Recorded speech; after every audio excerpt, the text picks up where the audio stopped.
Family Theater presents Robert Young and MacDonald Carey.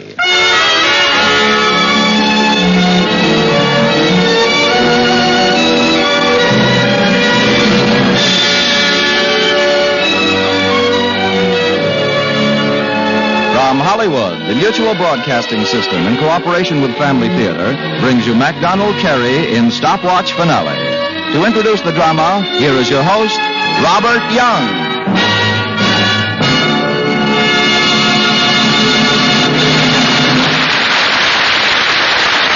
Thank you, Tony Lafano. As a little footnote to our drama, I'd like to mention first Family Theater's purpose.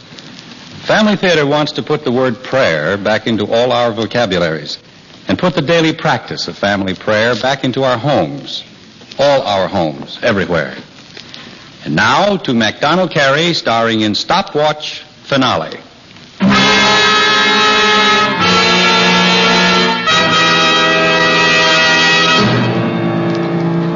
Concerning Edward Gibson, legally tried and condemned to death in the Riverton Death House, there are these unusual facts to remember.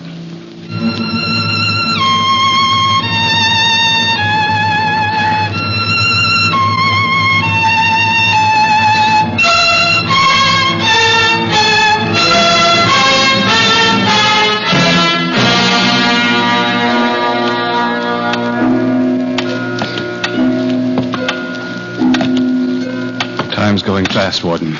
Get your mind off the time, Gibson. No word from the governor yet? Not a thing. Can I get you any magazines? No, thanks. I think I'll just wait. What's the time? Exactly 4 minutes after 5. That makes it 6 hours, roughly. Right. 6 hours to live. I wouldn't keep thinking about it, Gibson. You wouldn't, huh? I'd do something. Get my mind on other things. What, for instance? I'd read the Bible or something. You're asking me to read a Bible when I've got 6 hours to live? I can't figure a better time to read one. Yeah, I know.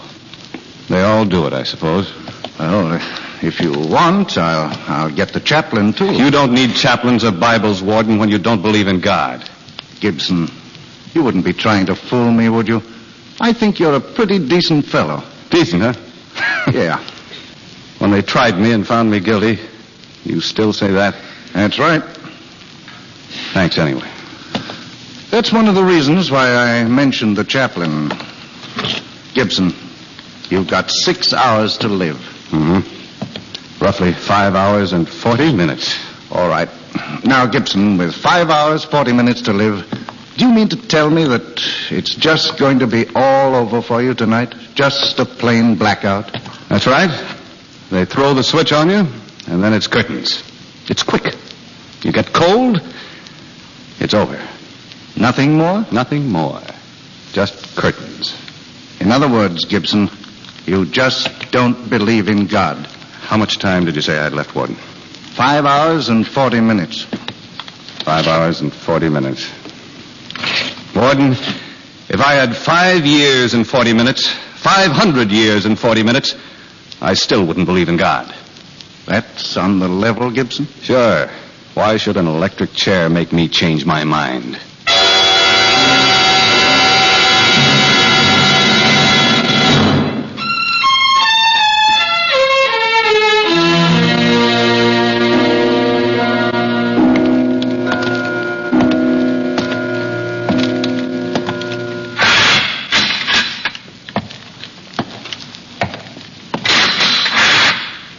Thought I'd drop by and see you again, Gibson. Thanks, Warden. How are you doing? Okay. You want anything to help you pass the time? No. Thanks anyway. I appreciate it. Don't mention it. What's the time now? 7:23. That leaves me about 3 hours and a half. 3 hours and a half to live. I can stay here if you want and talk to you. Warden. Yes? What would you do with 3 hours and a half? I mean your last 3 hours and a half.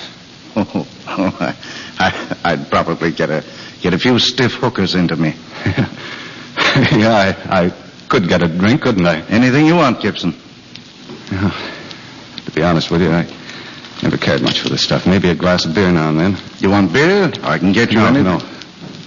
It's something that you can't explain. Yes, I know what you mean. How'd you like the dinner we sent over? Well, good. Swell dinner, Warden. You didn't eat much. Oh, just wasn't hungry, that's all. You got a cigarette? Sure. No word from the governor yet? No, nothing. Here's the pack. Thanks. Light? Yeah, thanks. Cigarette tastes good. I like to smoke, Warden. Always liked to smoke. Honest, Gibson, I wish you had 1,000,000 years to smoke. Yeah. 1,000,000 years. There's nothing else I can do for you, is there? Sure. Sure there is. You can give me the keys and let me walk out the front door. Offhand, Gibson, I'd say you're one of the fellows I'd like to let out the front door. Think so? Yes. I followed your case. Yeah, the whole country followed my case, according to my lawyer. It was a pretty good big show, you've got to admit. Maybe if I'd never gone into that... What's the matter? Nothing. I just keep thinking, that's all. Sure. I know what you mean. You know, it's funny how things can happen to you. I'm here in this death house tonight because I walked into a restaurant one day. Would you believe that? A restaurant? Yeah. I wouldn't be here if I hadn't walked into that restaurant. What happened? Well, I can trace it right back to that day in the restaurant when she said... May I take your order, sir? Yeah, I'd like a steak, miss. Porterhouse, and make it on the rare side, huh? Vegetables? Spinach and potatoes, only no cream on the spinach. Plain spinach. Yeah, that's right. Coffee? Yeah, you can bring me a cup of coffee, too. Yes, sir. Began with something as simple as that, giving an order to a waitress. She wasn't what you'd call beautiful. Kind of a short girl. Brown eyes, dark hair. A Latin type, you'd call her. I fell for her, Warden. Fell about as hard as a guy could fall for a girl. What happened then? I married her. We went together 6 months. And then we had the wedding. It was okay, too. Real church wedding. Bells, organ, rice, you know. Yes. We had good times together, too, Louise and I. Had a good job. Bricklayer. Had 3 kids, too.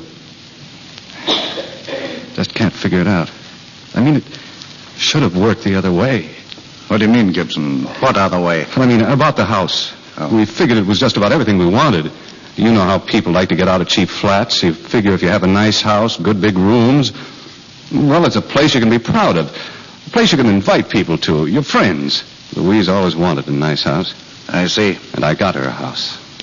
Boy, Warden, you should have heard her that first day I showed it to her. How do you like it, Louise? Oh, Eddie, it's beautiful. Hasn't it got everything I told you? It's beautiful, Eddie. Come on, let's look around. You can't compare this with the old flat, can you, Louise? Look at these walls. Real solid. And Eddie, tile in the kitchen. Green tile. You like that stuff, huh? I knew you would. This is first class, honey. Oh, Eddie, I'm so happy. Wait till you see the rooms upstairs, Louise. Are they big? Big. You can get lost in them. They're so big. And the windows, they'll knock your eye out. They open sideways instead of up and down. They're the kind of windows that go with a house like this. You walk on the stairs, Eddie, and they don't even creak. Creak? Why, you can fall down these stairs and they won't creak. You don't think I paid out cash for a matchbox, do you, honey? And look here. Brass knobs on the door. First class, huh? Oh, Eddie, it's wonderful. One family, suburban, brick model. Cost me $9,000. That's about all I had, too. It was a good investment, Gibson. And that's what everybody said. You don't have to listen to all this, Warden. I appreciate your coming here like this. Oh, it's all right. Go ahead. I don't mind. Talk all you want. My time's my own. Yeah. Time and talk. Doesn't do much good talking, does it? That was about the time you met this Jordan fellow, wasn't it? I mean, the papers covering your trial. They said something That's about right. you being... Jordan lived down the street. I commuted with him practically every day on the 816. I never really understood Jordan those first 6 months. He was a quiet kind of fellow, almost lonesome. One day I invited him over to my house. We were sitting around that night, and before I knew it, we got talking on religion. You know how people get off on that subject when you have a get-together. Sooner or later, everyone starts bringing in religion. Well, this Jordan, he says... Now, please don't misunderstand me, Gibson. I'm not trying to disparage any man's belief. You and Louise happen to be, well, like my own folks. They went to church, too. Respectable, conscientious type people. That was their like, their belief. I take my hat off to them. Yeah, I understand that, Jordan, but you say this religion stuff is a lot of malarkey. Am I right? That's putting it a little too roughly, Gibson. Yeah, but you said that... I merely said that I don't believe in a God. You mean you really don't believe in God, Mr. Jordan? That's right. Well, let me get this straight. You don't believe in God. You don't believe in heaven. You don't believe in... As I see it, Gibson, God, heaven, hell, all the assorted angels, archangels, and devils are merely ancient superstitions which persist in disturbing the modern mind. Now, understand, I don't question the convenience of having a religion. The convenience? Yes, the propriety, usefulness of having a religion keeps a lot of frustrated people happy. The reward motive, you know. And you don't believe in prayer, Mr. Jordan? If there's no God to pray to, why should I believe in prayer? Or a soul, either? Yes, what about the soul? Now, just a minute. I do believe in the soul factor. It's the principle of activity. Dogs have them, cats, caterpillars, and even man. But when you start talking to me about an immortal soul, that's where I draw the line. Where do you draw the line, Jordan? 6 feet under the daisies, when my time comes. Gibson, my boy, after I pass out of the picture, my soul won't go up or down or sideways, which precludes the ugly business of having to stand before some inquisitive creator to render an account of the innumerable binges I've been on. Why, Mr. Jordan. You really believe that, Jordan? I not only believe it, I preach it. It's a hobby of mine. I'm playing the part of the naughty disillusioner. Well, I mean, if there's no God, as you say, then, well, what about the commandments? The commandments, Gibson, are an unusual code of the mores, allegedly dictated by some almighty Jehovah person with appropriate thunder and lightning. Now, wait a minute. You mean the commandments didn't come from God like it says in the Bible? If there isn't a God, I don't see how they could. But, Mr. Jordan... Excuse me, Louisa. Yeah, go ahead, Eddie. It's a peculiar complex. Now, just hold on a minute now, Jordan. Boy, you got me in a state where I don't know whether I'm coming or going. I mean, well, everything I ever knew about the commandments and, well, sin. Sin. Gibson, sin is merely being caught at what society says we ought not get caught at. Society? That's my opinion. And if you're not caught? If you're not caught, Gibson, well, then you're a free man.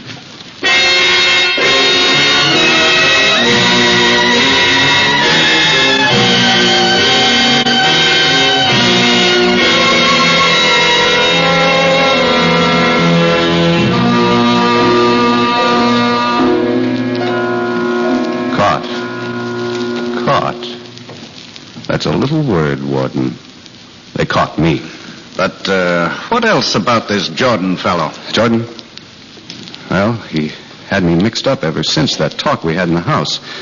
I was trying to figure out some arguments, proof about the things I used to believe in, God and things, but I wasn't too quick on the trigger.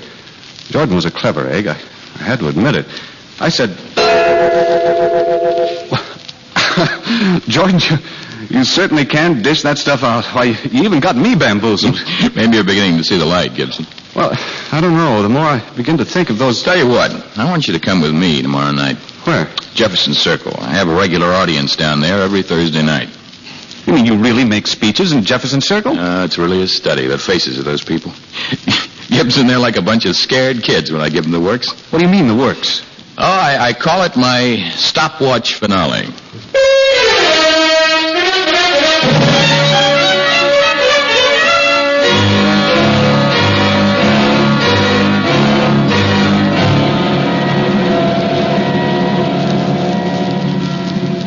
Stopwatch finale.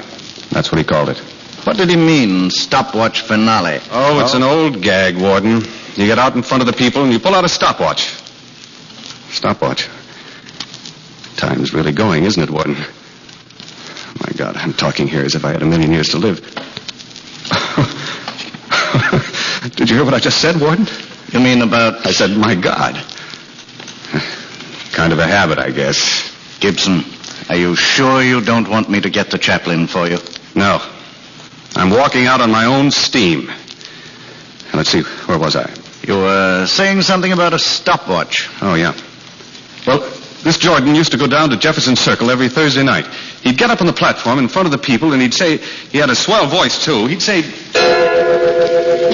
And to prove that I'm sincere, to prove to you that no so-called God could have created this starving, this dying world, to prove that this so-called Almighty God, if he does exist, is the biggest bungler and the most colossal criminal the human mind can conceive, to prove to you that there is no God, I now serve notice on His Majesty. If what I say is not true, then I defy God to strike me dead on this platform within 5 seconds. I'm timing you, God. You hear me?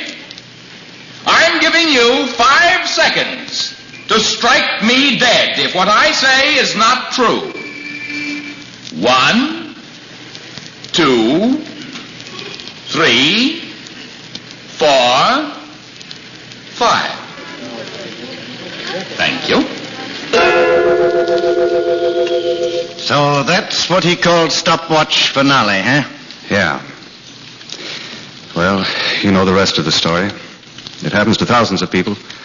You're going along, living, working, trying to raise kids and live normal. And then, boom! It's like lightning the way it hits you. You don't figure on it. You just... Well, with me, it was just a simple headache. That's how I came to know first.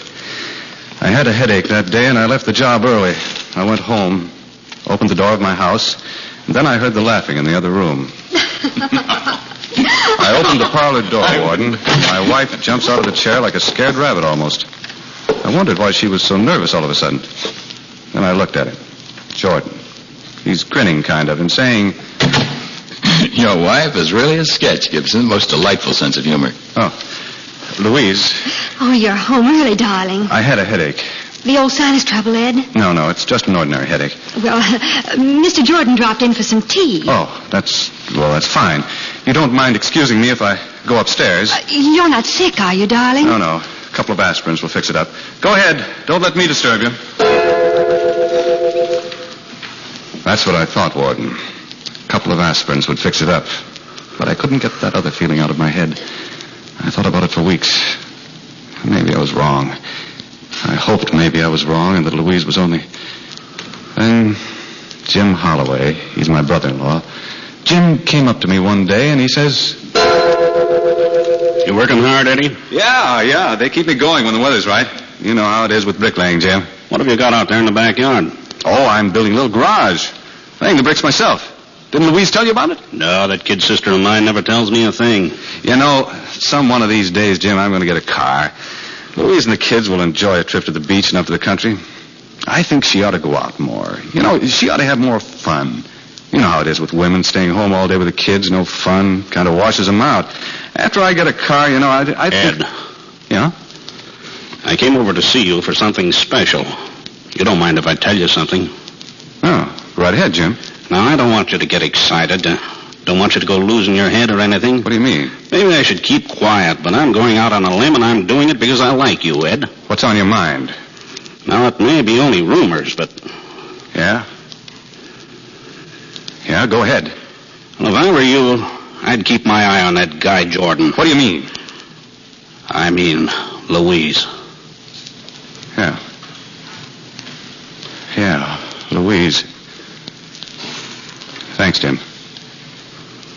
Thanks a lot.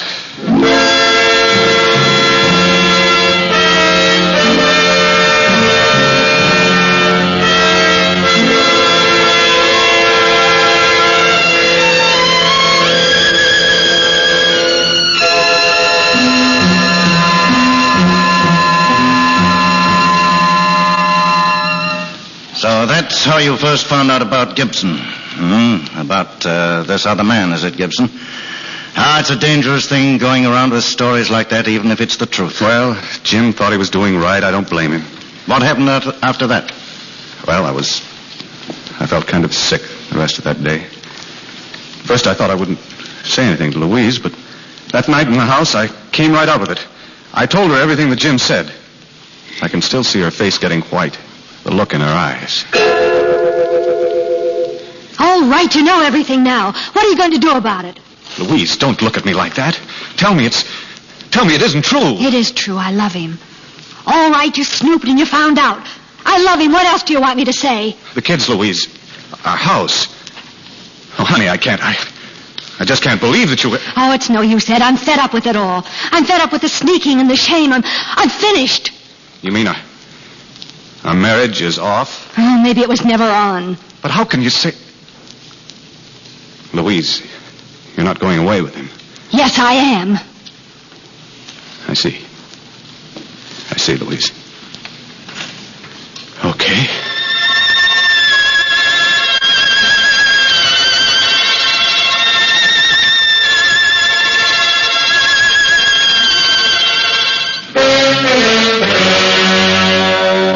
Yeah, everything was clear to me then. Saw the whole picture. So I walked out of the house.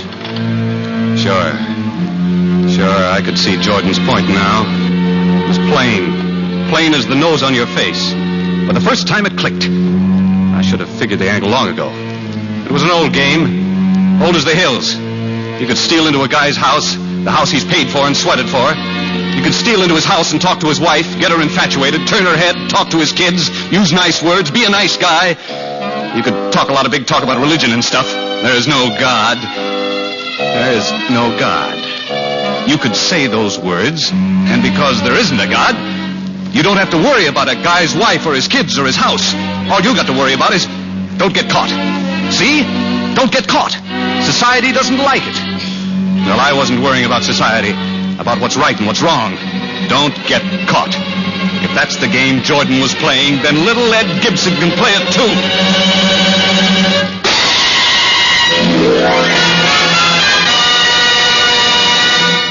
I walked down to Jefferson Circle that night, Warden. I saw him up on the platform. A couple of 100 people were there, too. Jordan was going strong. It was the same old stuff. And if what I say is not true, I defy God to strike me dead on this platform within 5 seconds. I'm timing you, God. You hear me? I'm giving you 5 seconds. 1, 2, 3, 4.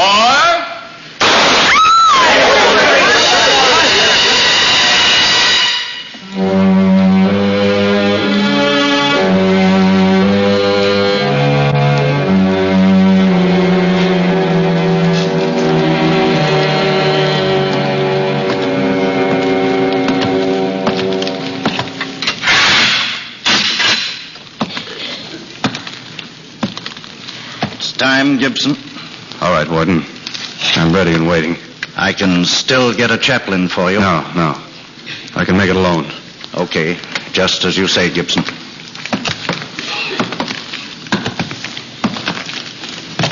Warden. Yes, lad? There's one thing I didn't tell you. Maybe you'd like to know about it. What is it? The night I shot Jordan, Yes? I ran to where he was lying on the platform. I see. His lips were moving, just whispering. You know what he was saying? May God have mercy on my soul. He said that? Yeah. He said it. The guy who didn't believe in God. Here's the door, Gibson.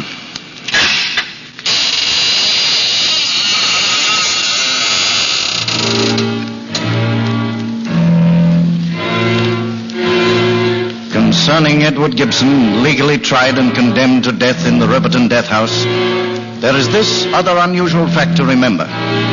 After he had walked through that last door, after the electrode was applied, and shortly before the switch was thrown, he was heard to say, Oh, my God. My God. Have mercy on my soul.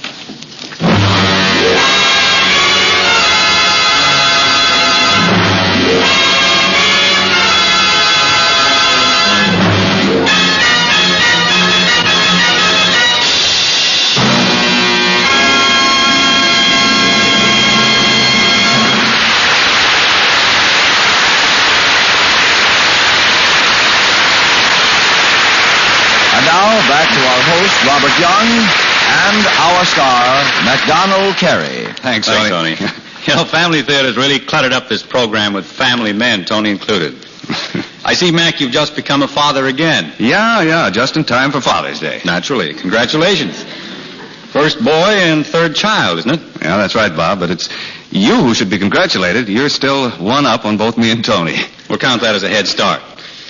Not such a great handicap either.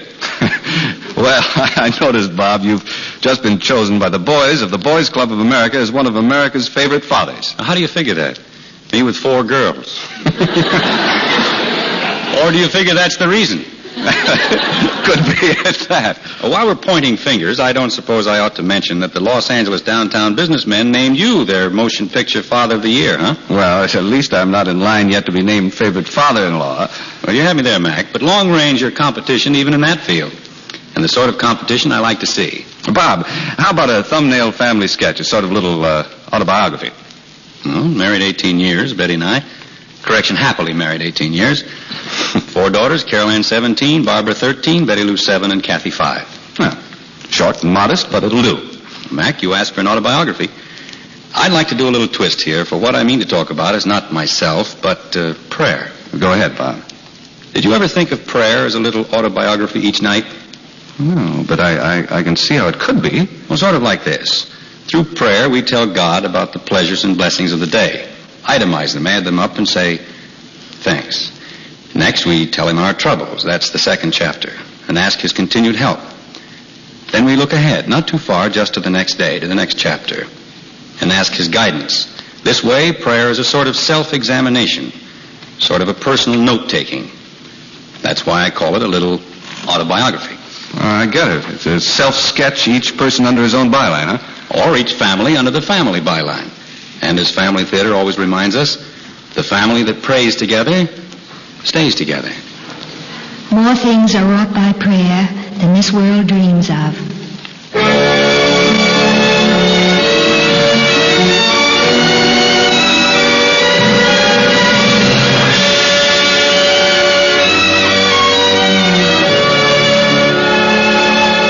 From Hollywood, Family Theater has brought you Stopwatch Finale, starring MacDonald Carey. Robert Young was your host. Others in our cast were Marissa O'Brien as Louise, Tudor Owen, Lamont Johnson, and Paul Maxey. The script was written by Timothy J. Mulvey with music composed and conducted by Harry Zimmerman and was directed for Family Theater by Joseph F. Mansfield. This series of Family Theater broadcasts is made possible by the thousands of you who feel the need for this type of program, by the Mutual Network, which responds to this need, and by the hundreds of stars of stage, screen, and radio who give so unselfishly of their time and talent to appear on our Family Theater stage. To them and to you, our humble thanks. This is Tony Lofrano expressing the wish of Family Theater that the blessings of God may be upon you and your home, and inviting you to join us next week at this same time when Family Theater will present Jeanette MacDonald, Barry Sullivan, and Marjorie Steele in A Song for a Long Road. Join us, won't you?